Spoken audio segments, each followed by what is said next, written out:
રાજકોટના કાલાવાડ રોડ કણકોડ પાસે મહિલાઓ દ્વારા હાઈવે બ્લોક કરવામાં આવ્યો। છેલ્લા એક મહિનાથી કોર્પોરેશન દ્વારા પાણી વિતરણ બંધ કરેલ હોવાથી પાણી બાબતે વલખા મારતા રહેવાસીઓનો ગુસ્સો ચરમસીમાએ હતો, જેને લઈને મહિલાઓ દ્વારા મુખ્ય માર્ગ બ્લોક કરવામાં આવી દીધો હતો। અવારનવાર કોર્પોરેશનમાં તથા ધારાસભ્યને રજૂઆત કરવા છતાં પ્રશ્નોનો કોઈ નિકાલ નહીં થયાના આક્ષેપો પણ કર્યા હતા। કોર્પોરેશન ત્વરિત પગલાં લે તે માટે ધ્યાન દોરવા રસ્તા રોકો આંદોલનનો આશરો લીધો હતો। જુઓ રાજકોટથી મિલન ત્રિવેદીનો રિપોર્ટ। મારું નામ ચૌહાણ પ્રિયાબેન। પ્રિયાબેન, શું પ્રશ્ન છે ને કોને રજૂઆત કરી હતી? અમે બધાય મ્યુનિસિપાલિટીમાં કોર્પોરેશનના કમિશનર સાહેબને બધાયને અમે રજૂઆત કરી, પણ કોઈ અમારામાં ધ્યાન દેતું નથી। અત્યારે પાણીવાળાએ ગાયઠુકના 200 રૂપિયા ટાંકીના કરી નાખ્યા। અમારે પાણી કેટલા દિવસ હાલે? નાના નાના છોકરા અમારે પાણી ભરવા બેડા લઈને પાણી ભરવા જવું પડે હજી હાલમાં। કેટલા વખત ત્યાં પ્રશ્નો છે ને કોને?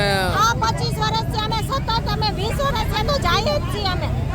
રજૂઆત કરી? 6 મહિને અમારે રજૂઆત કરવા જવું પડે છે। શું જ કહેવામાં આવતું હોય છે? થઈ જાય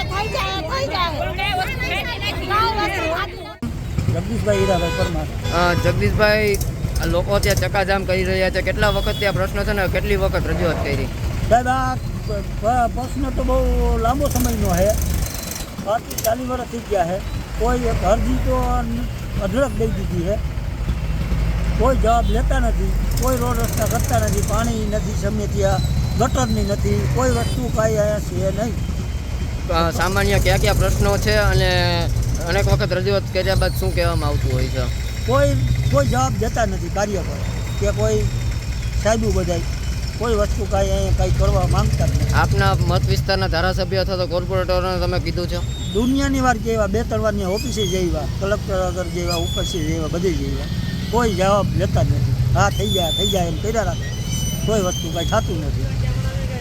બધાને ચેરમેનને, ભાનુબેનને ટોટલીને રજૂઆત કરેલી છે, કોઈ બાકી રહેતું નથી। કેટલા સમય થયા એવું નથી, દુનિયા કોઈ જવાબ લેતા નથી। કેટલી અરજી કરેલી છે, કોઈ વસ્તુ કોઈ જવાબ લેતા નથી। એમ કહી થઈ ગયા તમારે મહિના 2 મહિનામાં થઈ ગયા, બરાબર છે, કોઈ જવાબ લેતા જ નથી। કેટલા સમયથી આ પ્રશ્નો છે? આ પણ 40-45 વર્ષથી।